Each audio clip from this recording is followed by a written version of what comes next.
Salut tout le monde, je suis Emma. Je vous retrouve aujourd'hui pour vous présenter un nouvel arbre qui est l'arbre à café du Kentucky. Aujourd'hui, on est à Lyon, au parc de la Tête d'Or. Donc l'arbre à café du Kentucky, on l'appelle aussi Chico du Canada et en latin c'est Gymnocladus dioicus.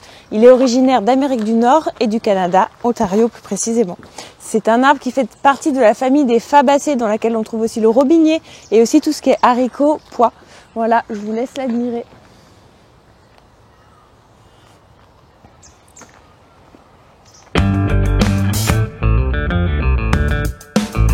L'arbre à café du Kentucky est un arbre qui est assez haut, pouvant aller jusqu'à 20 mètres de hauteur. Ses feuilles, elles sont, là je vous montre une feuille, ça c'est une seule feuille, donc elles sont composées et bipénées.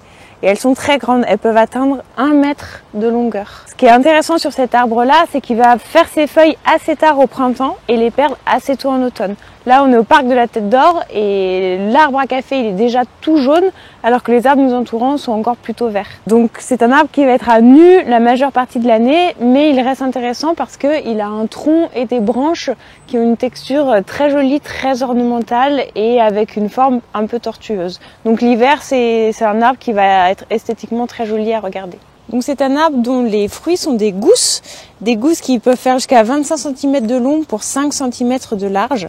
Elles sont aussi intéressantes parce que elles apparaissent sur l'arbre à la fin de l'automne et vont rester sur celui-ci tout l'hiver alors même qu'il aura perdu ses feuilles par ailleurs, ce qui lui donnera un aspect visuel assez rigolo. À l'état naturel, on rencontre l'arbre à café sous la forme d'individus isolés ou en petits bosquets.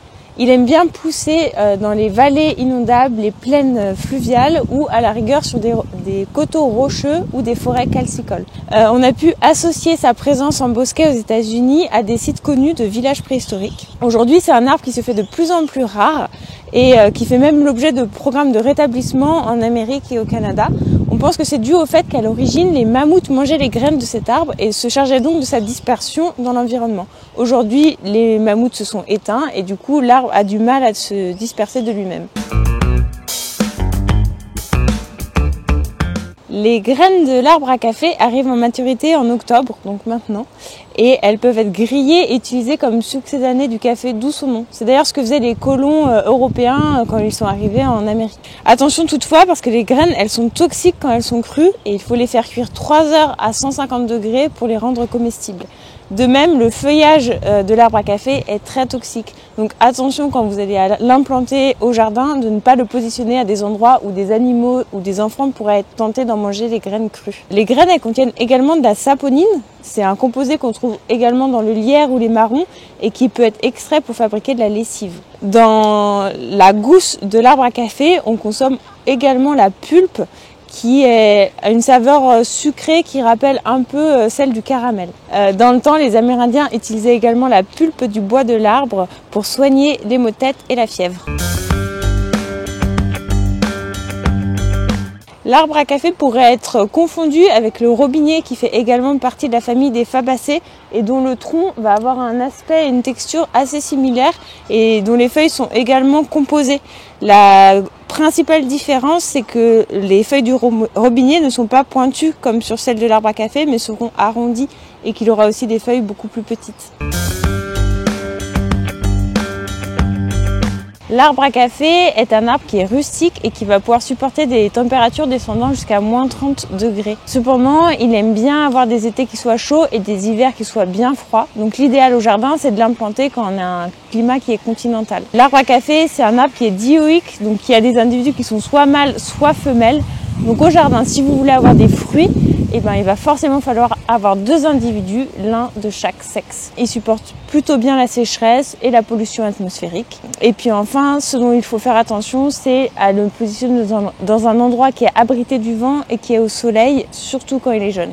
Donc dans la conception de jardin-forêt, l'arbre à café il est assez intéressant parce que comme vous le voyez, il a un feuillage qui n'est pas très dense, donc il va laisser passer la lumière. Donc il va pouvoir être implanté comme arbre de canopée avec d'autres essences végétales sous lui qui vont toujours bénéficier d'effets de lumière un peu tamisés. Et puis comme c'est un arbre qui va perdre ses feuilles assez tôt à l'automne, et pendant tout l'hiver jusqu'à la fin du printemps, les espèces végétales qui sont dessous vont bénéficier d'une pleine lumière. C'est aussi un arbre qui va s'adapter à son environnement. Donc si vous l'implantez dans un endroit où il est tout seul, il va prendre de l'espace, il va avoir une canopée qui est très large. Et puis à l'inverse, si vous le plantez proche d'autres individus, il va avoir une canopée qui est très resserrée parce qu'il va avoir tendance à filer vers le haut pour chercher de la lumière. Et puis c'est un arbre qui a une croissance qui est lente, mais qui, une fois qu'il est implanté dans votre jardin, pourra vivre plus de 100 ans.